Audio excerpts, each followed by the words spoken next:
And to talk more on Ratan Tata's legacy, we're now being joined by Professor Vikas Singh, economist and author. Welcome to the show, Professor Singh. Now, Ratan Tata has perhaps left an indelible mark on India's business landscape and the nation as a whole. A profound loss for India, indeed, Professor Singh. Talk to us about how Ratan Tata's legacy will shape Indian businesses and beyond. I think it's well known that not only was he a visionary leader, but he was also a person who invested a lot of time and money in charitable causes. I want to talk about two specific cases of what Ratan Tata has really left behind for the other business leaders to follow. I think the most important thing is that while we call him a visionary, we should also not forget that he was a strategist in many sense. His investment over the last 10 years in new businesses, his investment in markets unexplored by Indian businesses, for example, in the UK, in South Asia, in South America and other countries, is a legacy to what a visionary leader can think of. He dreamt big, but his dream of making it big was always centered around people, or not only on profit. For example, when you look at businesses around him, he never went into businesses which are monopolies. His focus was on creating business that not only help the economy, but also help the nation. His investment in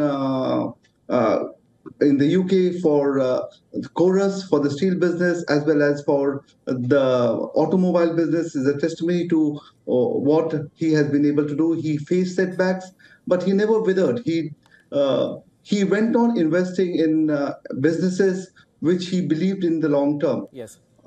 Particularly, his business acumen is evident in the new businesses that he's brought. For example, the technology-led businesses like the new age businesses, the business that he set up for in the retail business. These are all testimony to the fact that he not only dreamt big, but he also focused on contemporary business which have a future for the group. Professor Singh, I believe you've met Mr. Tata personally, and it has happened on a few occasions. If you can tell us, what was your first impression like when you met him, or as and when you met him? Something peculiar that you noticed, or something that you took away from that brief meeting or longer meeting, whatever. If you can tell us what that meeting was like. Yeah, I did a TED talk on universal basic income, and then 3-4 months after the TED talk, I got a call from his office that he wanted to talk to me. So he invited a group of about 12, 13 people who were all TED speakers of that year. And the call came from his office, but he personally got on the line and he invited me to meet him. There were 12 of us, and the most amazing thing was that he not only asked about what the talk was about, but he inquired. He spent a substantial amount of time understanding why universal basic income is a good idea. He gave me feedback. He says, is it possible? The first question that he asked, is it implementable? I said, it's implementable if the political will is there. He said, is there money? Does the Indian government have the money to implement it? I said, that's something that we need to talk about. His suggestion was that, why don't we go halfway? Instead of trying to, so his whole approach was what can be done to make it work. So he was not an idealist in that sense. And man of action, he was of not course, an idealist what can be in done that next. Sense. And a personal interest. What can be done, how it can be done. Absolutely. Yeah.